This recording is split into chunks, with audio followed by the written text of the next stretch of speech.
Belle performance pour un homme entre la vie et la mort qui ne se réjouirait absolument pas de ces événements.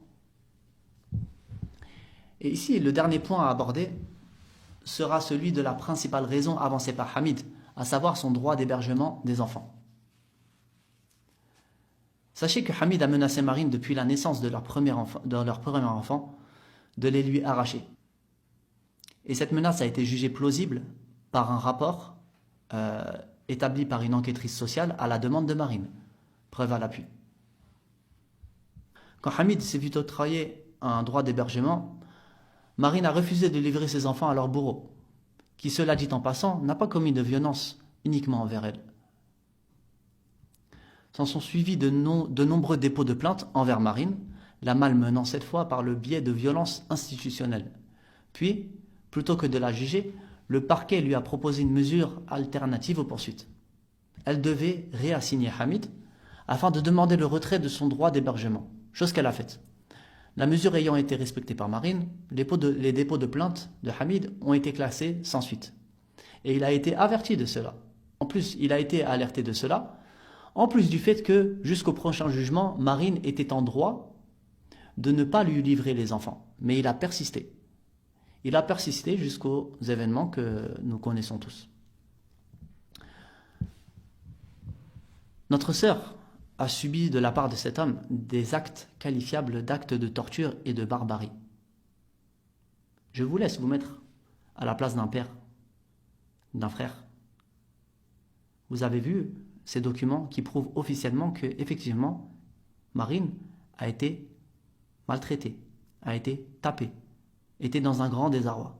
Mettez-vous à la place d'un frère, d'un père.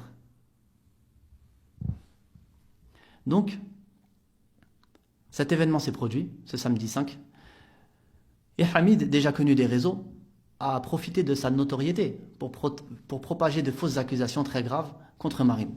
Puis son identité a été révélée, mettant en péril sa sécurité et celle de ses enfants. Et nous n'avons maintenant plus qu'à ouvrir Instagram, TikTok ou d'autres pour constater l'ampleur de ce qu'a provoqué Hamid à l'encontre de Marine.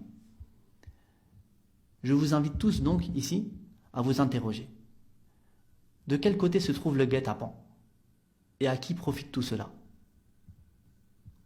Pour finir, cette vidéo sera l'unique et dernière intervention de notre part.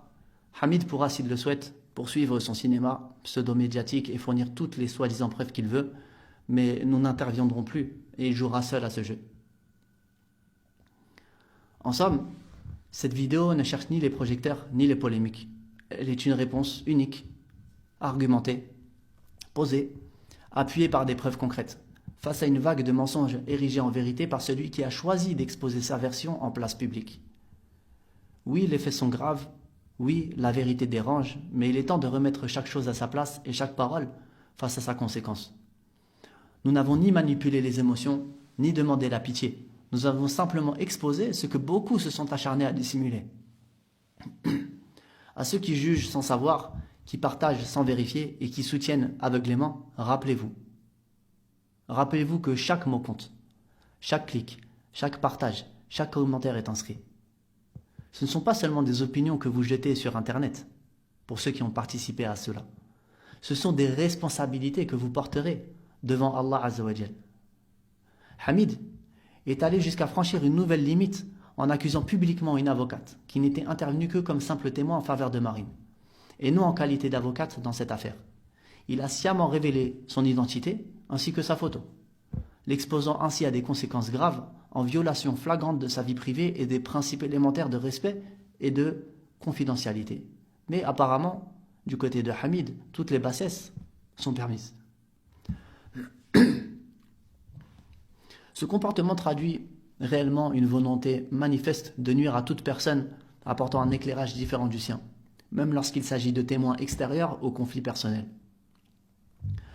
À ceux qui ne sont pas musulmans et qui pourraient être tentés de juger l'islam à travers le comportement d'un tel homme, sachez que notre religion ne prône ni l'injustice, ni la manipulation, ni la violence envers les femmes.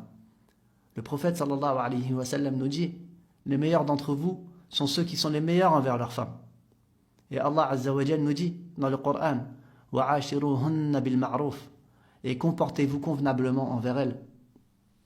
Notre religion est un trésor de justice, de noblesse et de respect, notamment envers les plus vulnérables.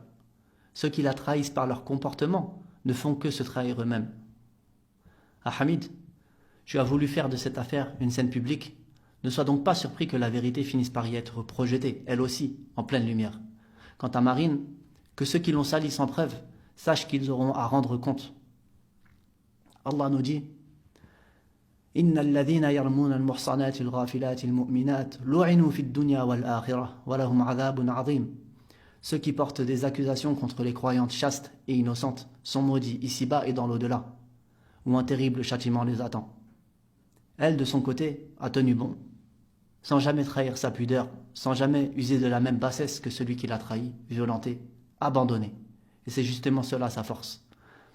Nous prenons finalement Allah subhanahu wa ta'ala à témoin que nous avons été les plus intègres possibles dans cette intervention, et c'est d'Allah que provient le secours. Assalamu alaikum wa rahmatullahi wa barakatuh.